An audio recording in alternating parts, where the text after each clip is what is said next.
فجرى جنات نارها.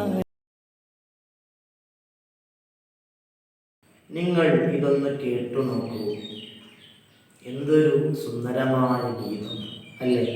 ഒന്ന് കേട്ടു. ലബ്ബൈക അല്ലാഹുമ്മ ലബ്ബൈക ലബ്ബൈക ലാ ശരീക ലക ലബ്ബൈക ഇന്നൽ ഹംദ വന്നിഅമത ലക വൽ മുൽക് ലാ ശരീക ലക ലബ്ബൈക അല്ലാഹുമ്മ ലബ്ബൈക.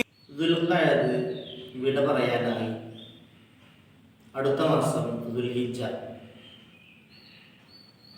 അല്ലാഹുവിൻ്റെ അതിഥികളായി ലോകത്തിൻ്റെ വിവിധ ഭാഗങ്ങളിൽ നിന്ന് മഹാനായ ഇബ്രാഹിം നബി അലൈഹിസ്സലാമിൻ്റെ വിളിക്കുത്തരം നൽകി ലബ്ബൈക ചൊല്ലി ഒരേ മനസ്സോടെ ഒരേ വിശ്വാസത്തോടെ ഒരേ താളത്തിൽ മന്ത്രധ്വനികൾ ഉച്ചരിച്ച് ലബ്ബൈക പാടി പ്രിയപ്പെട്ട ഹാജിമാർ, പല ദേശക്കാർ, പല ഭാഷക്കാർ, പല വർണ്ണക്കാർ, കറുപ്പിലും വെളുപ്പിലും ചുവപ്പിലും ഒന്നും വ്യത്യാസമില്ലാതെ, പണക്കാരനോ ദരിദ്രനോ അഗതിയോ ഒരു വ്യത്യാസവുമില്ലാതെ ഒരേ വേഷത്തിൽ അല്ലാഹുവിൻ്റെ വിശുദ്ധമായ കഅബാലയം ചുറ്റി തവാഫ് ചെയ്ത് വിശുദ്ധമായ ഹജ്ജിൻ്റെ കർമ്മങ്ങൾ നിർവഹിച്ച് ഹജ്ജാജിമാരെ അതിനുവേണ്ടി പുറപ്പെടുന്ന ഒരു മാസം, അതാണ് വിശുദ്ധമായ ദുൽഹിജ്ജ. നമുക്കറിയാലോ, നമ്മുടെ കേരളത്തിൽ നിന്ന് ആദ്യത്തെ സംഘം അവിടെ മക്കയിലെത്തി. വരും ഭാവിയിൽ ആ ഒരു സംഘത്തിൽ ഒരു കണ്ണിയാവാൻ അത് നമുക്കും തൗഫീഖ് നൽകട്ടെ. വിശുദ്ധമായ ഹജ്ജിൻ്റെ മാസമായ ദുൽഹിജ്ജ, ആ ഹജ്ജ് ചെയ്ത് നമ്മൾ അല്ലാഹുവിലേക്ക് അടുക്കണം.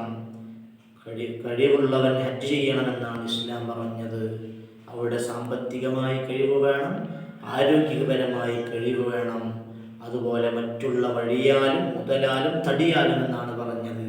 വഴിയും നമുക്ക് സംരക്ഷണം വേണം. ഈ ഒരു 3 ഷർത്തുമൊത്തവർക്ക് ഹജ്ജ് ചെയ്യൽ നിർബന്ധമാണ്, വലിയ ബാധ്യതയാണ്. ഹജ്ജ് മാസത്തിലാണ് വിശുദ്ധമാക്കപ്പെട്ട ബലിപെരുന്നാൾ നമുക്കുള്ളത്. അവിടെ ഹാജിമാർ ഹജ്ജ് ചെയ്യുമ്പോൾ അവർ അറഫയിൽ നിന്നിട്ട് ശേഷം അങ്ങോട്ട് പോകുമ്പോൾ നമുക്കിവിടെ ഹജ്ജിൻ്റെ മാസമായ ഈ അടുത്ത മാസത്തിൽ നമുക്ക് ബലിപെരുന്നാൾ ആഘോഷിക്കാൻ റബ്ബ് നമുക്ക് ഒരവസരം നൽകുന്നു. ആ റബ്ബ് നമ്മോട് പറയുന്നു, നിങ്ങൾ ബലിപെരുന്നാൾ ആഘോഷിക്കണം. ബലിയറുത്തുകൊണ്ട് ആ വലിയ ഒരു പുണ്യം നമ്മൾ കരസ്ഥമാക്കണം. ബലിപെരുന്നാളിൻ്റെ അന്നത്തെ ഏറ്റവും വലിയ സുന്നത്ത് ദുൽഹിജ്ജ 10, 11, 12, 13 ദിവസങ്ങൾ, 13ൻ്റെ വായവിൻ്റെ മുമ്പായിട്ട് നമുക്കുള്ള വലിയൊരു സുന്നത്താണ് ഉളുഹിയ്യത്ത് കർമ്മം, ബലികർമ്മം. ഉളുഹിയ്യത്ത് എന്ന പദത്തിൻ്റെ അർത്ഥം ബലിയെറുക്കുന്ന മൃഗം എന്നാണ്. ആ വലിയ ഒരു കർമ്മം നമുക്ക് വലിയ സുന്നത്താണ്, മുഅക്കദായ സുന്നത്താണ് എന്ന് പറഞ്ഞാൽ വാജിബിനോട് അടുത്ത സുന്നത്താണ്. അതുകൊണ്ട് നമുക്ക് കഴിവുണ്ടെങ്കിൽ നമുക്ക് ഉളുഹിയ്യത്ത് ഇറുക്കണം. അത് നമുക്ക് സുന്നത്ത് ഐനാണ്. അത് നമ്മൾ പാലിക്കണം. ആ ഉളുഹിയ്യത്ത് കർമ്മത്തിൽ നമ്മൾ പങ്കെടുക്കണം. വലിയ പ്രതിഫലമാണ് ഉളുഹിയ്യത്തിൻ്റെ. ആ മൃഗം അതിൻ്റെ ആ രക്തം ഭൂമിയിൽ പതിക്കുന്നതോടുകൂടി നമ്മുടെ എല്ലാ ദോഷങ്ങളും പുറത്തു തരുമെന്ന് നബി പഠിപ്പിച്ചിട്ടുണ്ട്. അല്ലാഹു നമുക്ക് തൗഫീഖ് നൽകട്ടെ. ഇൻഷാ അല്ലാഹ് ഭാവിയിൽ അവിടെ പോയി ഹജ്ജ് ചെയ്യാനും ഭാവിയിൽ ഉളുഹിയ്യത്ത് കർമ്മത്തിൽ പങ്കെടുക്കാനും നാഥൻ ഉദവി നൽകട്ടെ. അസ്സലാമു അലൈക്കും വറഹ്മത്തുള്ളാഹി.